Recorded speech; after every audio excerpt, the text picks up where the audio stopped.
शान्ताकारं भुजगशयनं पद्मनाभं सुरेशं विश्वाधारं गगनसदृशं मेघवर्णं शुभांगं लक्ष्मीकान्तं कमलनयनं योगिहृद्यानगम्यं मुन्दे विष्णुं भोवयारं सर्वलोकैकनाथं लक्ष्मी सत्यनारायण स्वामिने नमः आदित्यादि नवग्रहदेवताभ्यो नमः आनन्दकर्पूरमङ्गलनीराजनं दर्शयामि आचमनीयं समर्पयामि परिमलपत्रपुष्पाणि समर्पयामि देवतारक्षां धारयामि नमस्करोमि।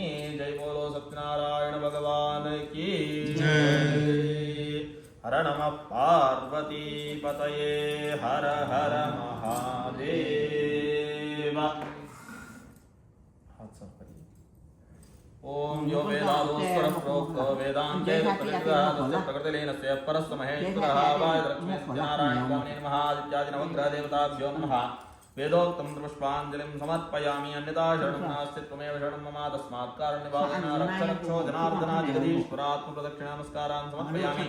मनोरथान् प्रार्थयामि ऋणरोगादिदारिद्र्यापापक्षतापमुत्यवः भयशोकमनस्तावान् नश्यन्तु मम सर्वदा प्रार्थनान् समर्पयामि। प्रसन्नार्घ्यं समर्पयामि अनया पूजाविधानेन भगवान् सर्वात्मकः सर्वं श्रीवासुदेवार्पणमस्तु। छत्र चामरादि समस्तोपचार पूजान् समर्पयामि। अथ कथाश्रवणाख्यं कर्म करिष्ये। भक्ति का नाम पे भगवान को नवविध भक्ति बोलते हैं।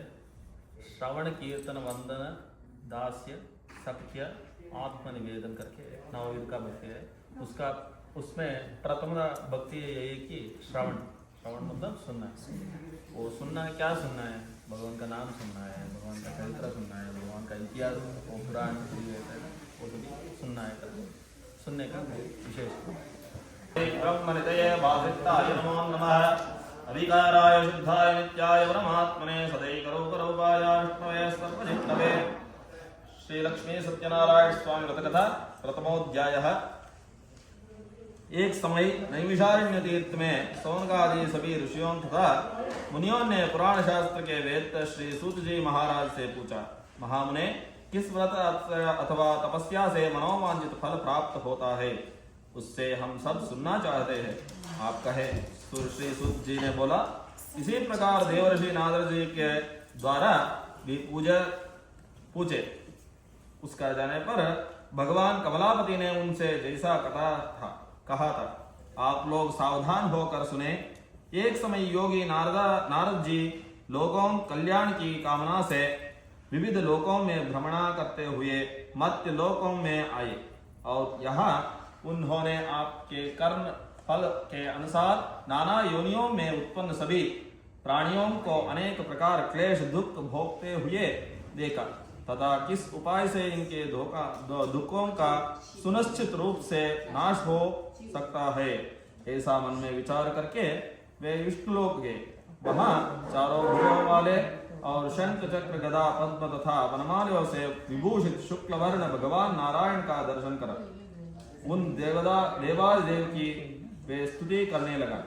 नारद जी बोले, हे वाणी और मनसे पर स्वरूपा वाले अनंत शक्ति संपन्नाद्य मध्य और अंत से रहिता निर्गुण और सकल कल्याणमय गुणगाणों से संपन्न स्थावर जंगमान तक निखिल सृष्टि प्रपंच के कारणाद्भूत तथा भक्तों की पीड़ा नष्ट करने वाले परमात्मन आपको नमस्कार है करको बोला।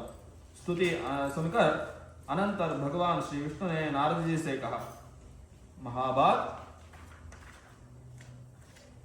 आप किस प्रयोजन से यहाँ आए हैं? आपके मन में क्या है? कहिए, वह सबको मैं आपको बता दूंगा। भगवान बोला, मर्त्यलोक में आप पाप कर्मों में द्वारा विभिन्न योनियों में उत्पन्न सभी लोग बहुत प्रकार से क्लेशों से दुख हो रहे हैं। किस लघु उपाय से उनके कष्टों का निवारण हो सकेगा? यदि आपके मेरे ऊपर कृपा हो से वह सब मैं सुनना चाहता हूँ करको बोला।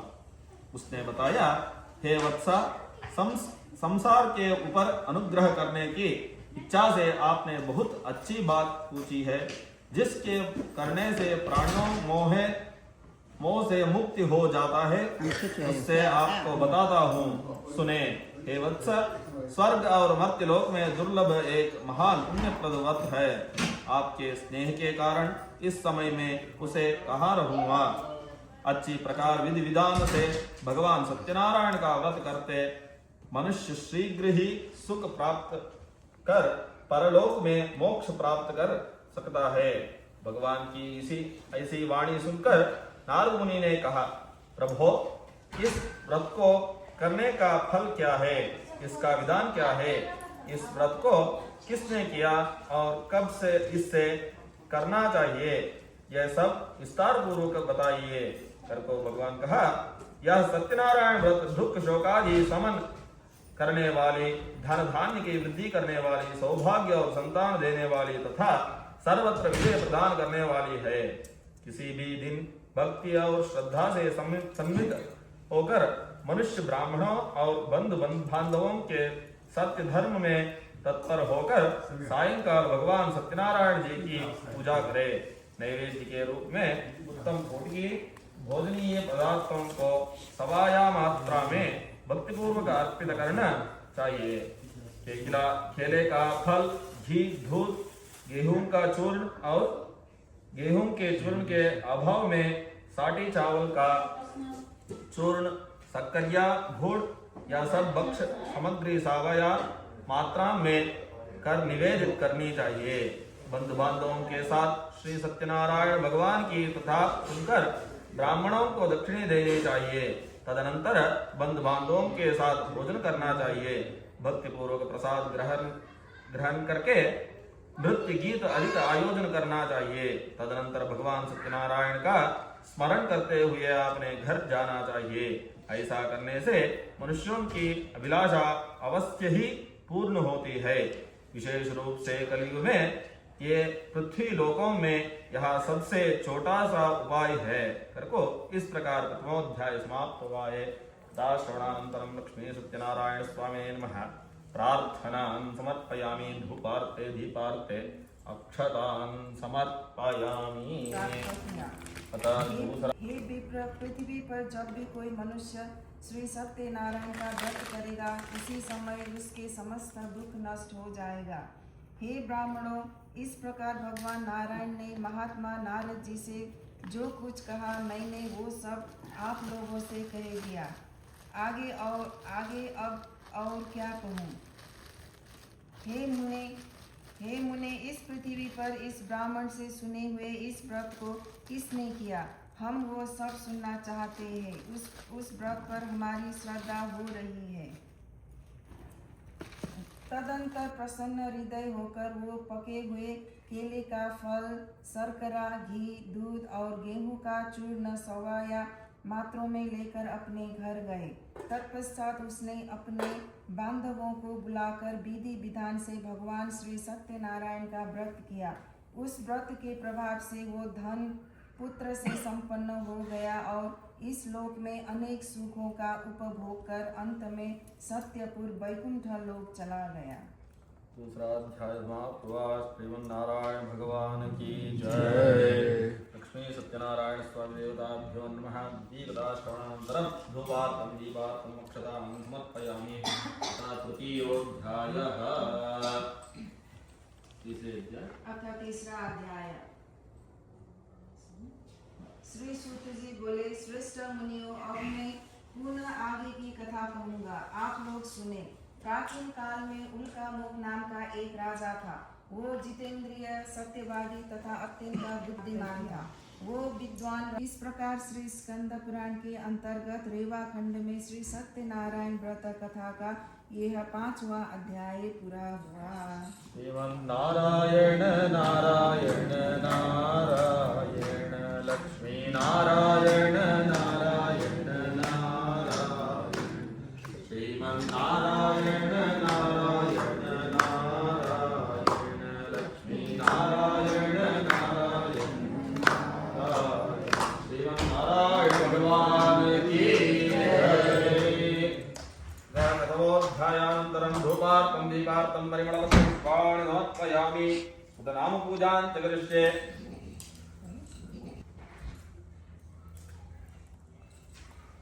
ओम केशवाय नमः, ओम नारायणाय नमः, ओम माधवाय नमः, ओम गोविंदाय नमः, ओम विष्णवे नमः, ओम मधुसूदनाय नमः, ओम त्रिविक्रमाय नमः, ओम वामनाय नमः, ओम श्रीधराय नमः, ओम ऋषिकेशाय नमः, ओम पद्मनाभाय नमः, ओम दामोदराय नमः, ओम वासुदेवाय नमः, ओम संकर्षणाय नमः, ओम प्रद्युम्नाय नमः ओम अनिरुद्धाय नमः ओम वृषोत्तमाय नमः ओम मदोक्षजाय नमः ओम नारसिंहाय नमः ओम अच्युताय नमः ओम जनार्दनाय नमः ओम उपेन्द्राय नमः ओम हरये नमः ओम श्रीकृष्णाय नमः सूर्याय नमः चंद्रमसे नमः अंगारकाय नमः बुधाय नमः बृहस्पतये नमः भगवते शुक्राय नमः शनैश्चराय नमः राहवे नमः केतवे नमः भवाय देवाय नमः शर्वाय देवाय नमः ईशानाय देवाय नमः पशुपतये देवाय नमः रुद्राय देवाय नमः उत्तराय देवाय नमः भीमाय देवाय नमः महतो देवाय नमः भवस्य देवस्तुते नमः शर्वस्य देवस्तुते नमः ईशानस्य देवस्तुते नमः पशुपतये देवस्तुते नमः रुद्रस्य देवस्तुते नमः रुद्रस्य देवस्तुते नमः भीमस्य देवस्तुते नमः महतो देवस्तुते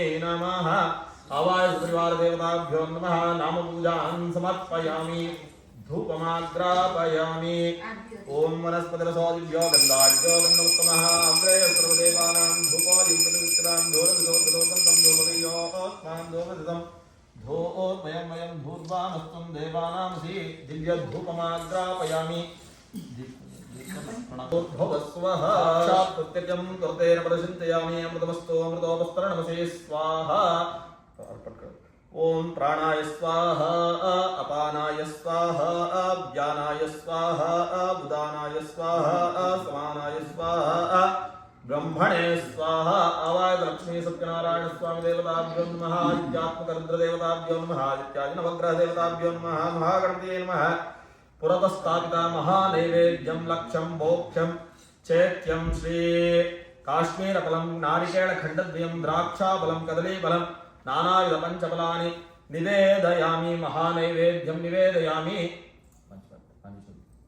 मध्ये मध्ये हस्तो प्रक्षालयामि पादौ प्रक्षालयामि पुनराचमनीयं समर्पयामि पूगीफलसमायुक्तं नागवल्लीदलयुक्तं कर्पूरचूर्णसंयुक्तं ताम्बूलं प्रतिगृह्यता सकर्पूरताम्बूलं समर्पयामि हिरण्यगर्भाय नमः सुवर्णपुष्पदक्षिणां समर्पयामि समस्तोपचारपूजान् समर्पयामि सर्वापराधक्षमापणार्थे सर्वमङ्गलावाप्त्यर्थे कर्पूरमङ्गलनीराजनं च करिष्ये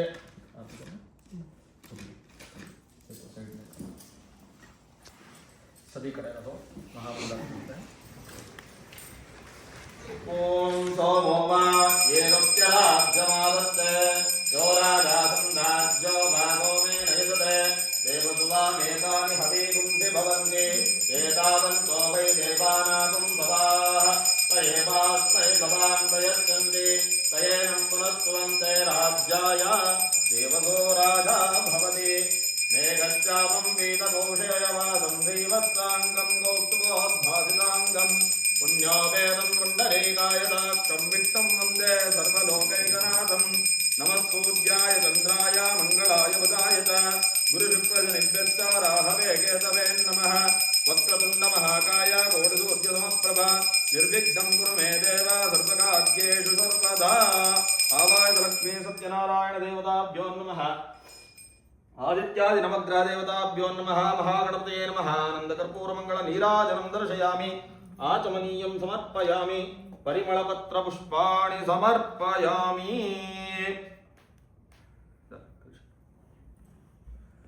देवतारक्षां धारयामि नमस्करोमि हर नमः पार्वतीपतये हर